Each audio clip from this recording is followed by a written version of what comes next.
дуруд сомиёни азиз, ба таваҷҷуҳатон нашри хабари мустақиман аз студияи марказии радиои Муҳоҷир. Имрӯз панҷшанбе 17 сентябри 2020 сол аст ва дар ин соат муҳимтарин тафсили хабарҳои ин соатаи Тоҷикистон ва ҷаҳонро мустақиман мешунавед.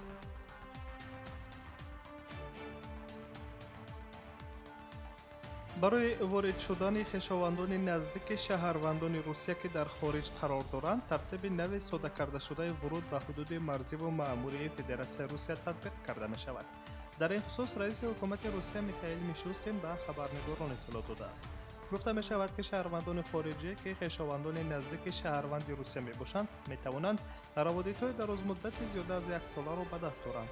ин навоварӣ ба занҳо, шавҳарон, волидон, фарзандон, бародарон, хоҳарон, бобоҳо, бибиҳо ва наберагон ки дар асоси кодекси оилаи Федератсияи Русия ҳамчун хешованди наздик ҳисобида мешаванд, татбиқ хоҳад шуд.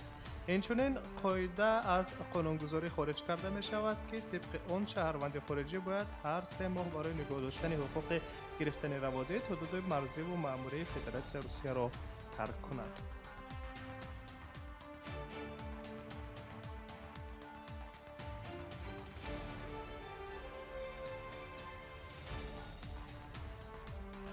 вазорати корҳои дохилии Русия пешниҳод кардааст ки шаҳрвандони кишварҳои узви Иттиҳодии иқтисодии Авроосиё тибқи тартиби соддакардашуда ба ҳайси ронандаи такси ва ронандаи дигар нақлиётҳои ҷамъиятӣ дар Русия кор кунанд. дар ин бора аз бозрасии давлатии автомобилии вазорати корҳои дохилии Русия дар рӯзи 15 сентябр хабар дода буданд. гуфта мешавад ки шаҳрвандони кишварҳое ки ба Иттиҳодии иқтисодии Авроосиё шомиланд, метавонанд бидуни супоридани имтиҳонҳои шаҳодатномаи ронандагӣ дар Русия ҳамчун ронандаи нақлиёти ҷамъиятӣ ба мисли такси ва автобусҳо ба мусофиркашӣ машғул шаванд. тағйироти дахлдор ба қонунгузорӣ аз ҷониби вазорати корҳои дохилии Русия таҳия шудааст. ёдовар мешавем ки имрӯз қоидае мавҷуд аст ки тибқи он рондани воситаҳои нақлиёт бо мақсади тиҷорат ё кор дар асоси шаҳодатномаи ронандагии услуби Русия имконпазир аст. дар ин маврид танҳо ба шаҳрвандони Қирғизистон ва дигар кишварҳое ки дар он ҷо забони русӣ мақоми расмӣ доранд истисно дода шудааст. тибқи тағйироти пешбинишуда манъкунии фаъолияти таксиронӣ ё рондани дигар нақлиётҳои ҷамъиятии мусофиркаш ба шаҳрвандони кишварҳои узви Иттиҳоди иқтисодии Авроосиё, инчунин ба шаҳрвандони давлатҳое ки қонунгузории онҳо истифодаи забони русиро ҳамчун забони давлатӣ ё расмӣ муқаррар кардааст, татбиқ хоҳад кард, гуфтаанд дар бозрасии давлатии автомобилии вазорати корҳои дохилии Русия. ин чунин маъно дорад ки шаҳрвандони Арманистон, Беларус, Қазоқистон ва Қирғизистон метавонанд дар Русия нақлиётҳои мусофиркашро дар асоси шаҳодатномаҳои ронандагӣ дар ватани худ гирифта ронанд ва ба фаъолияти мусофиркашонӣ машғул гарданд. қаблан хабар дода шуда буд ки масъалаи эътирофи шаҳодатномаҳои ронандагии дигар кишварҳои Иттиҳоди иқтисодии Авроосиё дар Русия дар сатҳи созишномаи байнидавлатӣ ҳал хоҳад шуд.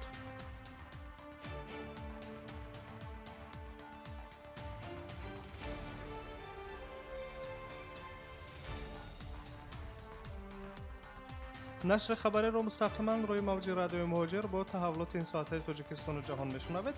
ҷониби Русия дар бораи кушодани парвозҳо бо пойтахтҳои кишварҳои узви Иттиҳоди давлатҳои мустақил дар моҳи оянда фикр мекунад, менависад Утроньюз бо истинод ба манбаи худ дар ҳукумати Федератсияи Русия. Федератсияи Русия метавонад баъд аз 1 моҳи дигар дар сурати баднагардидани вазъи эпидемиологӣ ҳаракати ҳавопаймоҳиро бо кишварҳои узви Иттиҳоди давлатҳои мустақил барқарор кунад. Интерфакс дар ин бора бо такя ба як манбаи огоҳи худ менависад. гуфта мешавад ки механизмҳои барқарор кардани парвозҳо бо пойтахтҳои кишварҳои Иттиҳоди давлатҳои мустақил дар моҳи октябр ҳамчун афзалият баррасӣ мешавад. сухан дар бораи шаҳрҳои чун Нурсултон, Бишкек, Душанбе, Тошканд, Ереван ва ғайра меравад. инчунин қайд карда мешавад ки ҳаракати ҳавоӣ бо пойтахти Беларус шояд аввалин шуда аз сар гирифта шавад. ба навиштаи хабаргузорӣ дар ҳоли ҳозир комиссияи махсуси ҳукуматӣ бо намояндагони мақомоти беҳдоштии кишварҳои мазкур гуфтушунӣ доранд то масъалаи нигоҳдории ҳолати санитариву эпидемиологӣ дар сатҳи зарурӣ таъмин карда шавад. дар хабар зикр мегардад ки аллакай як қатор ширкатҳои ҳавопаймоӣ ба ҳукумати Русия изҳори омодагии худро барои парвозҳо бо кишварҳои дуру наздик изҳор карданд. масалан, ширкатҳои ҳавопаймоии Azur Air, North Star ва Ural Airlines барои анҷоми парвозҳо ба Арманистон дархост доданд. ширкатҳои ҳавонавардаи Ютаir, Россия ва Руслайн бошад бо дархости парвозҳо ба Беларусро ироа сохтанд.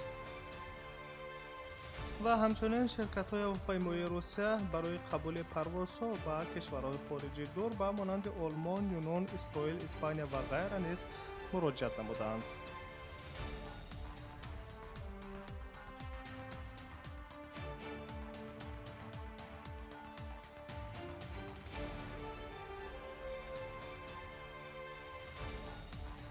идомаи хабарҳо ва мегузарем ба мавзӯи дигар. интиқоли пули муҳоҷирони меҳнатӣ аз Русия ба Узбекистон ба сатҳи соли гузашта баробар гашт.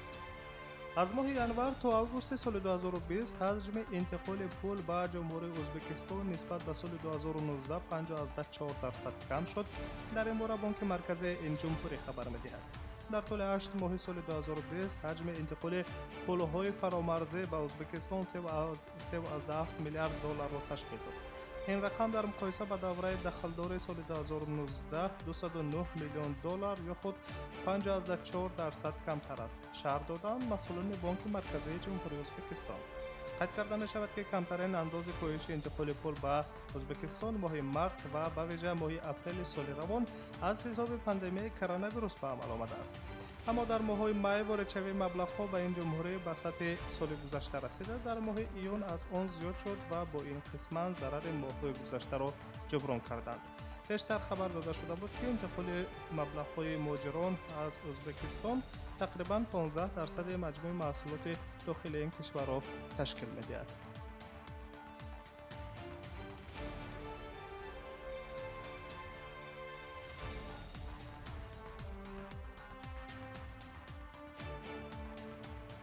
тафсили хабарҳои ин соатаи Тоҷикистон ва ҷаҳонро шумо мустақиман рӯи мавҷи радиои муҳоҷир мешунавед. идома медиҳем хабарҳои ин соатҳоро ва ба мавзӯи коронавирус мегузарем. дабири кулли Созмони Милали Муттаҳид аз даст додани назорат бар вазъи COVID-19ро эълон кард. вазъияти сирояти нави коронавирус дар ҷаҳон аз назорат берун мешавад.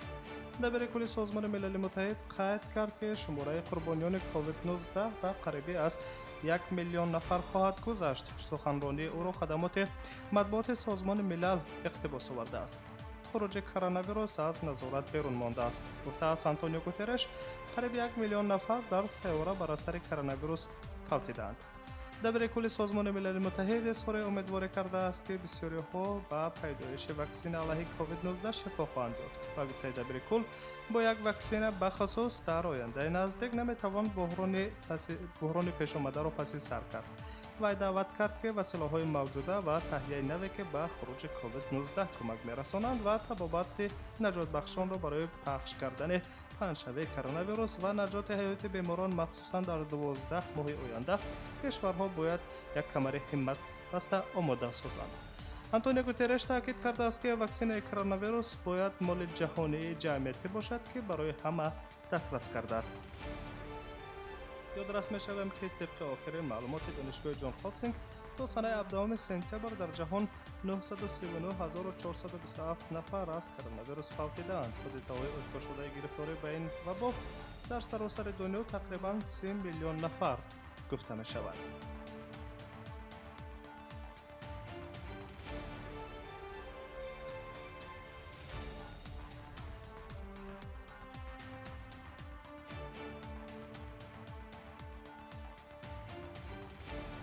вазорати корҳои хориҷии Русия хабар медиҳад ки масъалаи кушодани марзҳо байни Иттиҳоди Аврупо ва Русия ҳанӯз баррасӣ нашудааст. таъкид мегардад ки дар бораи санаи мушаххаси барқарор кардани иртибот дар самти ҳадсайҳои ҳавоӣ бо кишварҳои узви Иттиҳоди Аврупо суҳбат кардан ҳоло барвақт аст.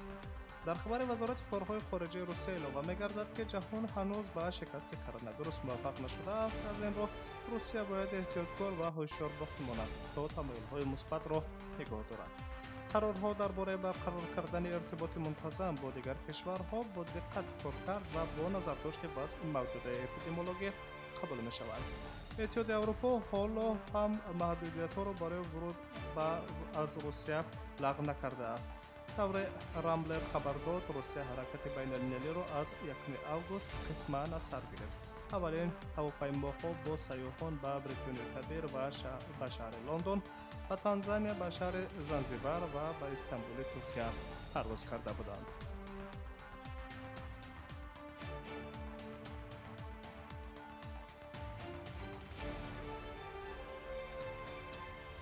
سامیان عزیز، شما طول بیش از 10 دقیقه تفصیل مفصل خبرهای این ساعت را مستقیما روی موج رادیو موجر شنیدید. سلامت باشید.